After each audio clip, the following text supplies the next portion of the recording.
Olha só, quando a gente fala sobre dores de cabeça, na classificação internacional das dores de cabeça, nós temos as cefaleias primárias e as cefaleias secundárias. Lembra que eu comentei com vocês que as cefaleias primárias são aquelas em que a dor de cabeça é a própria doença.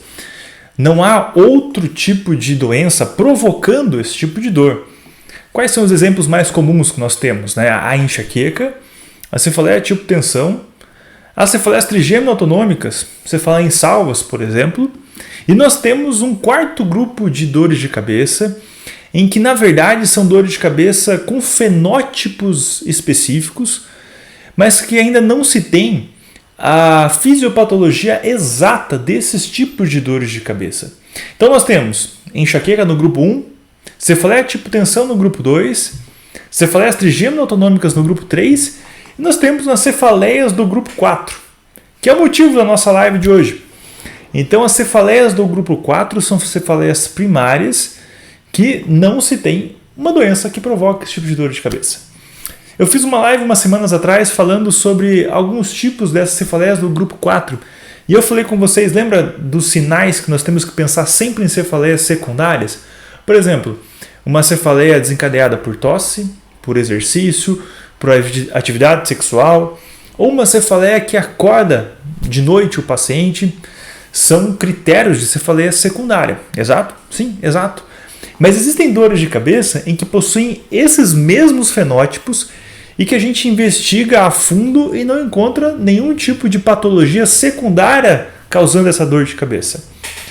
Um exemplo que eu comentei na live passada foi a cefaleia devido à atividade física, por exemplo. Sempre que você faz um esforço físico e você tem uma dor de cabeça, devemos investigar se não é uma cefaleia secundária, por exemplo, secundária a algum aneurisma ou secundária a alguma malformação cerebral. Ou então, se você tem um tipo de cefaleia desencadeada por tosse. Se a tosse te dá dor de cabeça, também devemos investigar se não há uma cefaleia secundária, especialmente naquelas malformações de fossa posterior, por exemplo, Arnold-Chiari.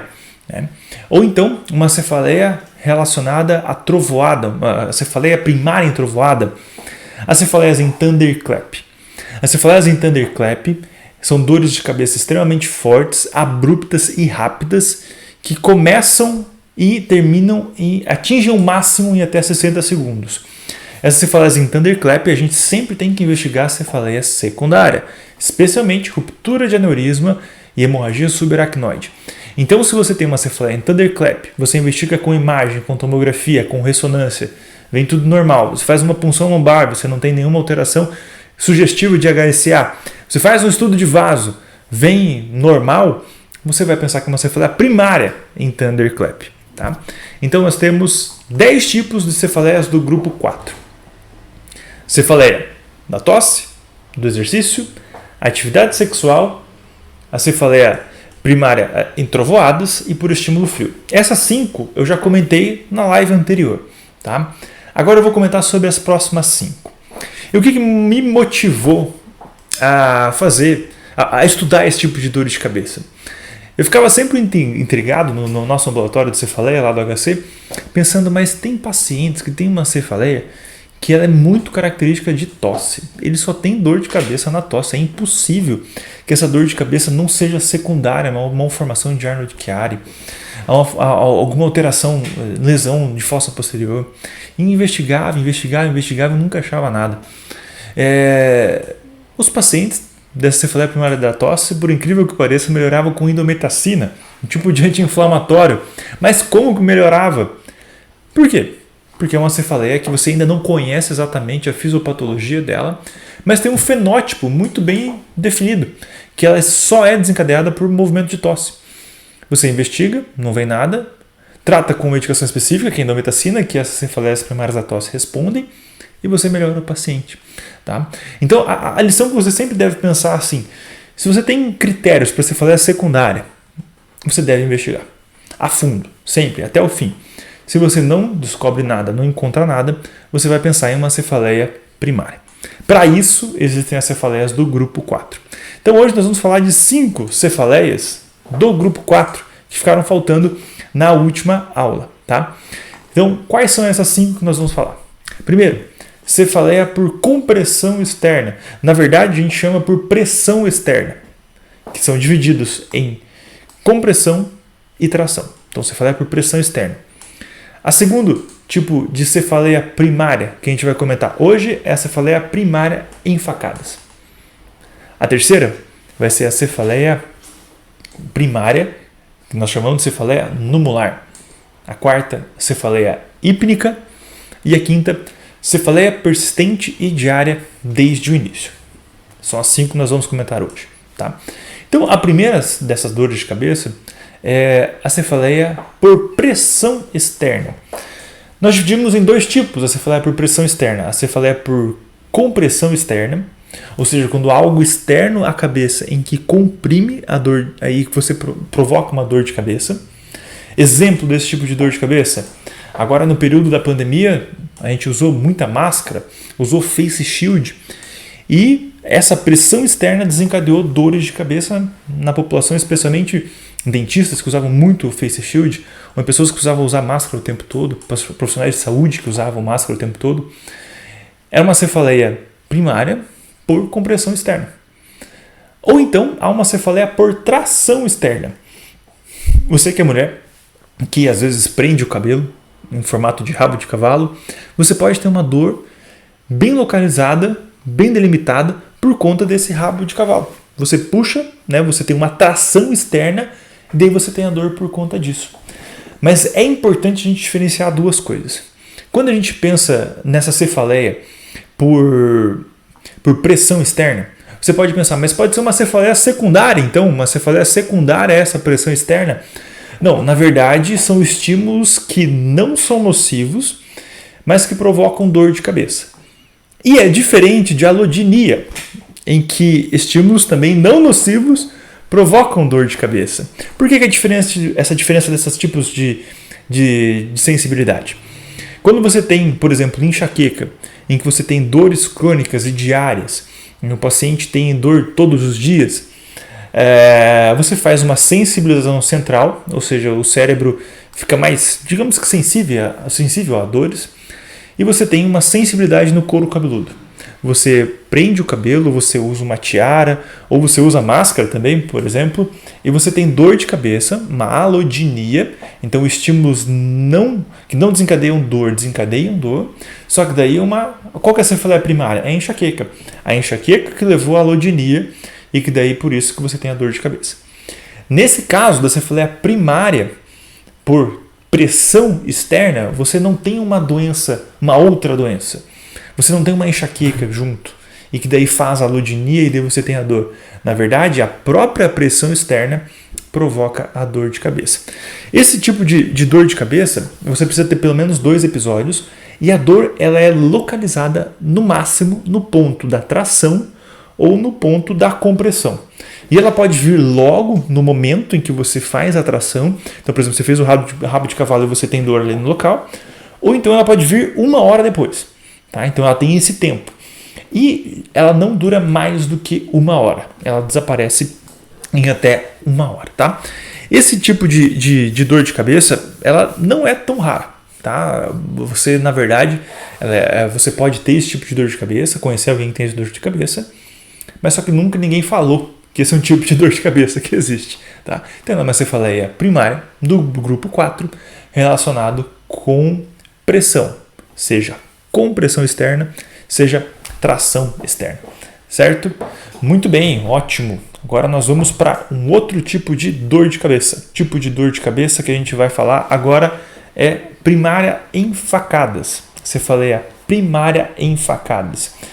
Antigamente era chamada sobre cefaleia jabs and jolts. O que é isso?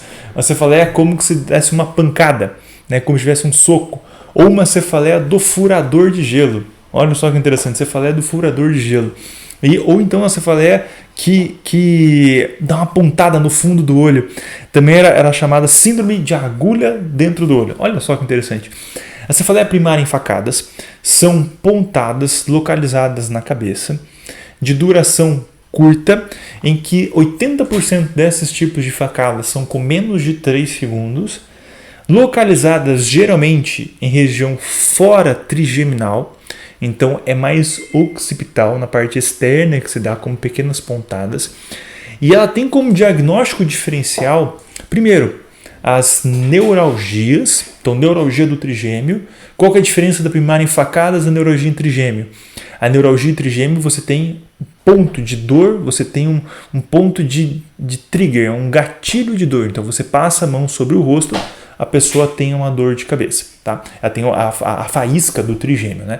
Ou então uma neuralgia do glossofaríngeo, em que você tem uma faísca para embaixo da língua, tá? E a gente tem o diferencial das neuralgias e o diferencial do Sunkt e Suna. Lembra lá das cefaleias breves e neuralgiformes, que são cefaleias do grupo 3, das cefaleias trigêmino-autonômicas? Qual que é a diferença dessas cefaleias Sunkt e Suna, cefaleias neuralgiformes breves?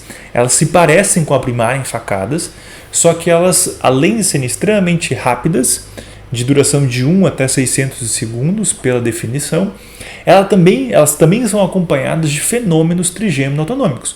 Ou seja, olho lacrimégeo, você tem injeção conjuntival, você tem rinorreia, você tem miose. Então, sintomas trigêmino-autonômicos acompanhados de cefaleias breves e rápidas, parecendo neuralgiformes, nós chamamos de Sunkt ou Suna. Tá? Suna quando há qualquer sintoma autonômico, e Sunkt é quando há injeção conjuntival ou lacrimejamento. Então, a cefaleia primária em facadas, ela não tem o trigger do trigêmeo e ela acontece geralmente em região fora trigeminal e não tem os fenômenos trigêmino-autonômicos de Sunkt e Suna. A cefaleia primária em facadas, ela é extremamente comum. É relatado até 35% das pessoas vão ter alguma facada, alguma pontada na cabeça. Como se fosse uma facadinha, como se fosse uma pontada na cabeça. Essas pontadas geralmente não são extremamente graves, são de leves até moderadas. Tá? E elas são, como todas essas cefaleias primárias, elas são benignas, não levam a outro problema. Um tipo de tratamento para esse tipo de cefaleia primária enfacada é a indometacina, um tipo de anti-inflamatório em que nós usamos para as hemicranias paroxísticas e contínuas, por exemplo, e para outras cefaleias primárias, por exemplo, a cefaleia da tosse, que eu comentei no início, e também a cefaleia primária em facadas, quando há uma frequência muito grande dessas facadas atrapalhando a vida do paciente, você pode usar indometacina. Há também relato de uso de gabapentina e melatonina. Cefaleia numular.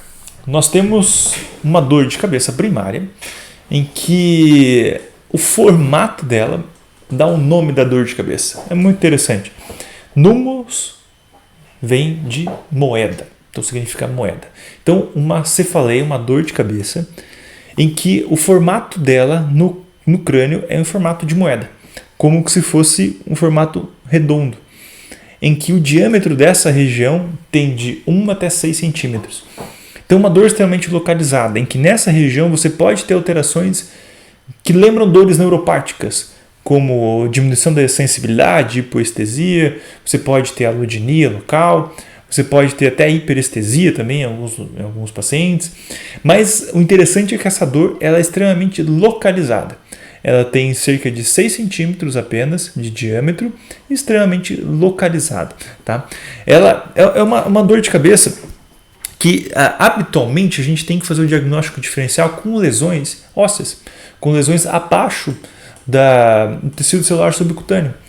Ela não tem uma fisiopatologia muito bem determinada, mas a gente acredita que seja por conta dessas terminações nervosas que estão próximo do crânio. Então a gente tem que pegar e fazer um diagnóstico de lesões ósseas. Na cefaleia numular você não tem nenhuma alteração óssea. Esse tipo de cefaleia responde muito bem a bloqueios anestésicos locais ou a toxina botulínica. E também há uma boa resposta em alguns pacientes à gabapentina. Os locais mais comuns de ter a cefaleia numular são nessa região temporal e parietal. Tá? A dor geralmente é leve, não chega a ser tão forte, mas a cefaleia numular, o paciente às vezes vive anos com esse tipo de dor de cabeça e não é diagnosticado. justamente porque não é muito falada essa dor de cabeça. Tá? Ela é rara, não é muito comum, mas a gente tem que comentar. Passando para a nossa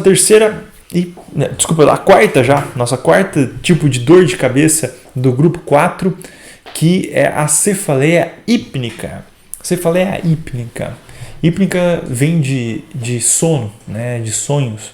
Então, é uma cefaleia que acontece de madrugada. O paciente é acordado, geralmente na mesma hora, no mesmo momento, ele é acordado durante a noite por conta da dor de cabeça.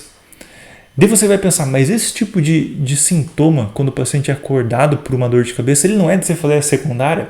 Como eu falei no começo, sim, a gente sempre tem que pensar em cefaleia secundária, tá? Se o paciente acorda de madrugada com dor de cabeça, você sempre vai ter que investigar se não há algo intracraniano que esteja aumentando a pressão intracraniana e causando uma dor de cabeça durante a madrugada. Quando ele se deita, aumenta a pressão no cérebro e o paciente tem dor de cabeça. Uma segunda coisa que pode estar acontecendo é que o paciente esteja acordando de madrugada com dor de cabeça. Além do aumento da pressão intracraniana por um tumor, você pode ter um aumento da hipertensão intracraniana idiopático. Você não sabe por qual motivo, a gente não entende ainda muito bem, mas o aumento da pressão intracraniana idiopática, na cefaleia, pseudotumor cerebral, você pode ter dor de cabeça que acorda o paciente à noite ou quando ele se deita. Investigando através de ressonância ou de punção lombar e excluindo, você vai pensar, na verdade, na cefaleia hípnica, tá? Mas tem uma característica muito interessante desse tipo de paciente que tem cefaleia hípnica. Na maioria das vezes, acontece em pacientes acima de 50 anos. E você vai falar assim, mas claro, então é outro sinal de alarme para a cefaleia secundária. É claro, se você tem uma cefaleia nova em um paciente que se inicia acima de 50 anos, você deve investigar para a cefaleia secundária. Mas se você não encontra através de exame de imagem, através de estudo de vaso, você vai pensar na cefaleia hípnica também. E outro diagnóstico diferencial da cefaleia que acorda o paciente à noite é o excesso de analgésico. Então, pacientes que têm enxaqueca crônica, que estão em abuso de analgésico, você pode acordar durante a madrugada com dor de cabeça, como se o cérebro pedisse para você tomar um analgésico de noite. Ele sente a falta, tá? Se você exclui todos esses tipos de diagnósticos diferenciais, você pode estar diante de uma cefaleia hípnica. Qual que é a característica da cefaleia hípnica? Você é acordado geralmente no mesmo horário, entre 3 e 4 horas da manhã. É uma cefaleia que desaparece espontaneamente entre 15 minutos e 4 horas. Ela simplesmente desaparece. Então o paciente geralmente comenta, doutor, eu acordo de madrugada com essa dor de cabeça, eu levanto, eu dou uma caminhada, né, eu ando pela casa e de repente desaparece a dor. Some. Parece que quando eu vou tomar café de manhã, que é quando às vezes ele acorda, some a dor de cabeça. Aí vem um dos tratamentos da cefaleia hípnica. Um dos tratamentos da cefaleia hípnica, por incrível que pareça, é a cafeína, de 40 a 80 miligramas. Então, uma xícara de café ao deitar ou quando se acordar. É até um teste terapêutico. Se o paciente melhora quando ele tem a cefaleia hípnica e você dá uma dose de café quando ele acorda e o paciente melhora, provavelmente isso é cefaleia hípnica. Outros tratamentos que nós temos, além de pedir para o paciente tomar café à noite. E por incrível que pareça, o paciente não perde o sono quando ele toma cafeína à noite. Ele se sente bem, porque ele não tem dor de cabeça. Então, como ele não tem dor de cabeça, ele acaba dormindo melhor. Outros tratamentos que a gente pode ter, por exemplo, é o próprio uso da melatonina em alguns pacientes. O lítio também pode ajudar. Tá? Então, se não deu muita melhora com a cafeína, o paciente não tolerou, a gente pode testar a melatonina ou o lítio também. Tá? Em alguns pacientes, a gente até usa topiramato, pode ser usado, mas são esses dois tipos de tratamento, cafeína e lítio. E agora a gente chega na nossa última dor de cabeça primária do grupo 4, que é a cefaleia persistente e diária desde o início. Tá? Essa cefaleia assusta. Essa cefaleia assusta porque se você tem uma dor de cabeça com o início muito bem demarcado, que ela não vai embora, que ela não desaparece até 24 horas, ou seja, é uma cefaleia diária, então não desaparece em 24 horas, que ela persiste por mais de 3 meses, então você fala persistente diária, e que você tem um início muito bem demarcado. O paciente geralmente fala assim para você: doutor, no dia 15 de agosto eu comecei com dor de cabeça. Você fala: o que aconteceu nesse dia 15 de agosto? Não sei, eu simplesmente acordei com a dor de cabeça e eu lembro exatamente o dia em que eu comecei a dor de cabeça. Então é uma cefaleia persistente mais do que 3 meses, diária, então ela tem duração de mais de 24 horas, desde o início, em que o paciente lembra exatamente o início da dor de cabeça. Primeira coisa que você precisa fazer em dores de cabeça que iniciam abruptamente e que elas persistem é investigação com imagem. Você precisa de uma imagem, descartar lesão intracraniana. Se a imagem vem negativa, estude vaso. Você precisa descartar sinais de trombose venosa cerebral, tá? Ou sinais de hipertensão ou hipotensão licórica também pode ter esse fenótipo de cefaleia persistente diária desde o início. Então, se você tem sinais em ressonância indiretos de hipotensão licórica ou de hipertensão licórica, você vai pensar em que não é uma cefaleia persistente diária desde o início, tá? Mas é uma cefaleia secundária. Tá? A cefaleia persistente e diária desde o início não se sabe exatamente, mas parece ter uma relação com doenças infecciosas virais prévias. Então o paciente tem uma infecção viral, uma infecção de vias aéreas superiores e 2 semanas depois começa com cefaleia persistente diária. Parece que tem alguma relação com esse tipo de infecção viral. Uma outra coisa interessante é que esse tipo de cefaleia ele lembra uma enxaqueca. Tá? Ele pode ter características de migrânia, por exemplo, com fotofonofobia ou então pulsátil. Tá? Na maioria das vezes ela é migrânia símile, parece uma migrânia. Em alguns casos ela vai lembrar cefaleia tipo tensão. Mas a questão é o seguinte: um paciente que tem enxaqueca, que tem migrânia, é uma doença recorrente, em que há uma alteração genética, em que ele vai ter dores de cabeça por muito tempo. E a gente sempre faz o diagnóstico de enxaqueca com pelo menos 5 crises. Por conta disso, ela tem uma característica recorrente, ela vai e volta. A cefaleia persistente diária, não. Ela começa e não desaparece. Até 60% a 70% dos pacientes, simplesmente a dor de cabeça desaparece em até 2 anos. Tá? Em 2 anos ela consegue desaparecer. Tá? E qual que é um dos tratamentos que a gente usa para cefaleia persistente diária desde o início? A amitriptilina é um tipo de tratamento e ácido valproico. Tá? Então são 2 medicações que a gente usa também para enxaqueca e outras dores de cabeça, mas que a gente pode usar para cefaleia persistente diária desde o início. Tá? O que é interessante é você guiar um pouco pelo fenótipo. Então, se ela tem um fenótipo mais de tensional, de uma cefaleia tipo tensão, uma pressão, você vai pensar mais na amitriptilina. Se ela tem um fenótipo de migrânia símile, você pode usar tanto a amitriptilina quanto o ácido valproico. Tá certo? Muito bem, fechamos as nossas cefaleias do grupo 4. Cefaleias, como vocês viram, com características de cefaleias secundárias.